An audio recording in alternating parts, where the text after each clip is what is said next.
Hi guys, in today's video I'm not wearing any makeup, but honestly, like, I'm over that.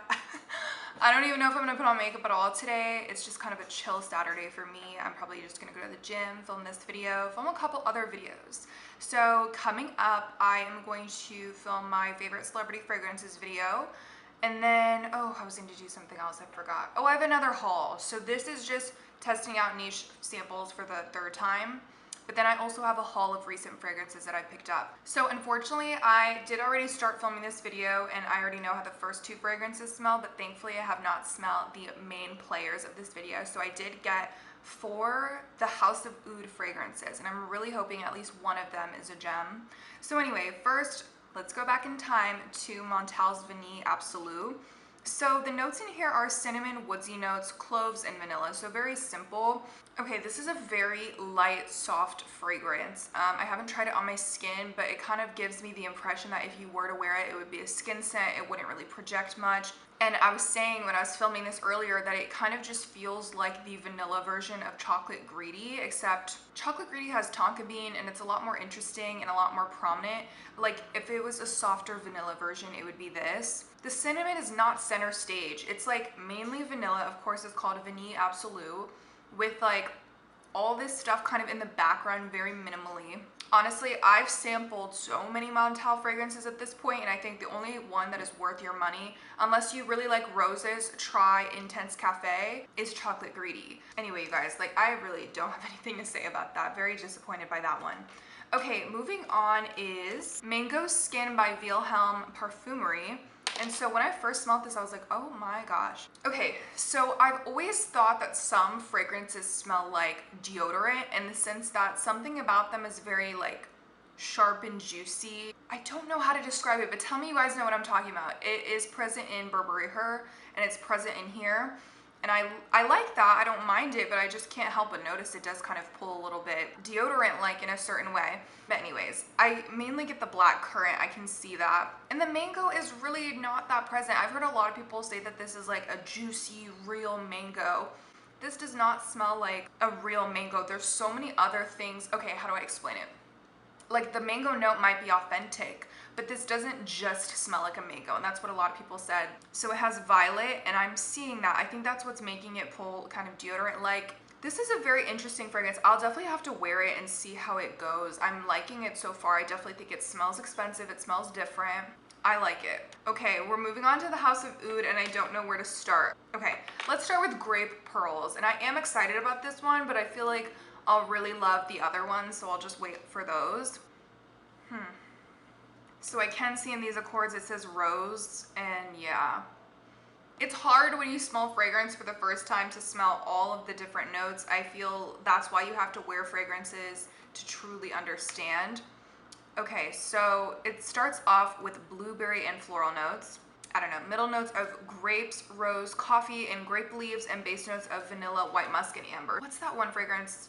I don't know. I think I was just talking about in the past that, you know, some of these designer or niche perfumes that have such out there notes are not going to smell exactly like grapes. Otherwise, nobody would pay that price to smell like literal grapes. But at the same time, I feel like they don't go there completely. Like they just make it safe by just adding a ton of rose, and it's like, this isn't even unique anymore because it just smells like rose, which is a touch of grapes. You guys, like this literally smells like Intense Cafe to me, which is a rose coffee perfume with this touch of blueberry / grapes. It's kind of undetectable, which is, you know, the point. It should all blend together beautifully, but I think I've said before, I like roses, but if it's the main focus and I just barely smell anything else, it's just not unique enough for me, especially with these prices. So just that's my honest opinion about it. Let's move on to Keep Glazed. I've heard a lot of good things about this, specifically from one YouTuber, but I completely forgot, I'm sorry. But I think she said like a mango cake, or was it a lemon cake? Okay, let me not even look at the notes. Let me just go into it. This is really nice. It smells expensive. Yummy! Okay. Okay, if it's a battle between the sweet mango fragrances, and they're very different, so let's be clear, if you like both, then they're different enough to justify getting both.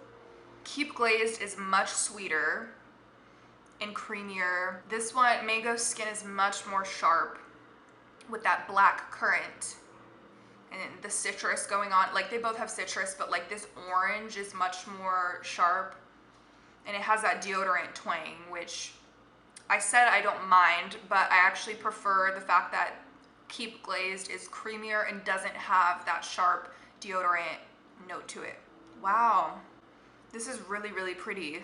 Okay, so it opens with mango, strawberry leaf, and iced lemon. So that strawberry leaf, okay, I can understand maybe a slight green note in here. It has middle notes of whipped cream, coconut, and ginger. So I honestly do pick it up in here because it's not just a basic sweet fragrance, because, you know, the base notes have fruity notes, musk, and woods, you know, whatever. It has a slight dimension to it, and I like that it's ginger, because I feel like ginger combined with these fruits is not as sharp, if you will, versus if they did maybe a cinnamon or a saffron, which I don't have much experience with saffron in fragrances, but I have cooked with saffron before and it's so intense. Anyway, maybe I don't know what I'm talking about, but it's just the ginger was a good choice because I think some other spicy notes might take away from the fragrance, but it just blends really beautifully. I love this. This is very unique. It's very pretty. If you love gourmands, but you don't want anything too ridiculously sweet, this is still so edible and so sweet. These are the two I'm most excited about, and I don't know which one to do first. I have What About Pop, and then I have Dates Delight. I think I'm gonna love Dates Delight, maybe. So I'll do What About Pop first. And this is supposed to be a popcorn fragrance. So with Pure Excess, I remember I did not smell the popcorn that much. If I did, it was like kettle corn in the opening, and then it just kind of really faded away. Not a big fan of Pure Excess. So since Grape Pearls have that grape note and it still didn't smell like grapes, I have a feeling the popcorn note is not going to be too prominent, but we will see. You guys, this is so nice. Hold on, I'm kind of obsessed with it. I'm like shaking because I'm so excited, and I'm gonna knock it over. Wow, okay, you smell buttery popcorn. Seriously, you smell buttery popcorn, but it smells perfumey at the same time. You know, it's not just, it doesn't just smell like popcorn oil and popcorn. Like, you can tell there's a sweet, I don't want to say muskiness. There's some depth going on too. Like, it's not just linear, and as you would hope if you're getting a niche fragrance. Okay, moving on to the notes. Top notes of popcorn, caramel, hawthorn, which is a white floral, I think. It says it is a honeyed sweet fragrance with the dirty nuances. Okay, middle notes of whipped cream, Madagascar vanilla, and night blooming cereus. This is another white floral, which has a soft, spicy undertone. We have base notes of ebony, which I've never heard of. Sorry, I'm not like making eye contact, but evocative of the black decorative wood. It is a note, quotes, appearing in niche compositions and woody fragrances where a darker element is desired. So yeah, like, there's a depth to this. You can still smell the butteriness of the popcorn when you sniff, but like, it's not overbearing, and it's still completely wearable, and this is just so unique and interesting. Like, if we're talking about Battle of the Popcorn fragrances, like, this knocked Pure Excess out of the water. Base notes of benzoin, ambergris, Madagascar vetiver, and musk. Guys, I don't know what else to say. Like, you have to sample this. This is very, very pretty. If you, like, listen, you have to obviously be into popcorn fragrances, or else you're gonna not like this. But if you're afraid of the fact that it's popcorny, just know that there is a depth to it, that there's a muskiness to it, and that there's florals balancing this out, as well as the vanilla and the whipped cream and the caramel to just make it a bit sweeter. But even though the caramel is there and the vanilla is there, this does not pull kettle corn to me. Like, yes, it's sweet and buttery popcorn, but it's like both. I don't know if I'm making any sense. Okay, you guys, I have to stop. Okay, now we're moving on to Dates Delight. I hope we end on a positive note with this one, because otherwise that'll be awkward. You guys, no. This is not my type of fragrance. Okay. It's for a different person, and I respect it, and it smells good, but this is not for me, period. Okay. That sucks. Oh, I thought we were gonna end on a good note. Look at all these notes. What went wrong? Seriously, what went wrong, you guys? Maybe I don't quite know what dates smell like. I thought they were a sweet, let me look into it. A sweet, fruity, sugary note. Like, what's going on? You guys, I have a conspiracy theory that maybe I got the wrong sample because what? Anyways, top notes of dates, peony. Middle notes of cinnamon, caramel, tonka bean, coumarin, which I think is just very similar to tonka bean. It can be herbal like hay or sweet and warm like caramelized almonds. So maybe this is the culprit, because I'm getting like some sort of, maybe not hay, but just some sort of medicinal green slash herbal note. That's not bad. I've smelt it in fragrances before. It's not patchouli. It's like similar to patchouli, like somewhere in that realm of like weird plant. Anyway, base notes of honey, sugar, vanilla, benzoin, and labdanum. Let me see what labdanum is specifically. A deep, powerful, leathery, and amber note. This is completely unisex. So if you're a woman, obviously I could see you wearing this. This is super sexy. For me, if I wore this, I would have to literally add some vanille absolu by Montale or something to sweeten it up. That's just my preference, because I bought this for the fact that it has dates and it has caramel and tonka bean and honey and sugar and vanilla, and I thought it was gonna be so sweet. But when I tell you, like, I guess it's sweet, yes it's sweet, but it is completely overpowered by whatever kind of leathery note, whatever kind of herbal. Like, this smells like something I would smell walking into a crystal shop, you know, one of the incenses that they're burning or something. Seriously, it smells kind of like holy water. Is that offensive? That shouldn't be offensive. It smells something you would smell in the church. Maybe I've smelled this on a lady at church, I don't know. This is, in my opinion, for a boss woman. So yeah, that cinnamon is coming through a lot.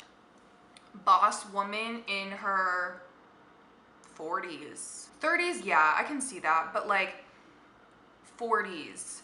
Doesn't take any BS. Maybe she has kids, maybe she doesn't. Leathery jacket type of vibe. I'm an Aries. I can see an Aries wearing this. I can see, you know, any of the fire signs wearing this. But even maybe an Aquarius, you know, a girl who's a little bit different, doesn't like to wear those sickly sweet gourmands like somebody like me, and somebody who has the money to blow on this type of fragrance in the first place, you know? Wow. This was interesting. Good talk, you guys. You know, I'm very interested in the House of Oud now. Very, very interested. Even though Dates Delight is not for me, this is for somebody. Great Pearls was the biggest disappointment of the day. Okay, you guys, so thank you for watching this video. Let me know if you've tried any of these fragrances. If you have full bottles, let me know. And I'm excited. The House of Oud also makes hand-painted. They're all individually man-made, I think, in Italy. So that's another reason why the price of them is so expensive. They come in gorgeous egg-shaped bottles. So I definitely think it would be worth the money whenever I'm ready to blow that money. I actually got a bonus that's coming up soon, so maybe I'll spend some of my bonus on that. But anyways, thank you guys so much for watching this video. I'll catch you guys in my next one. Bye.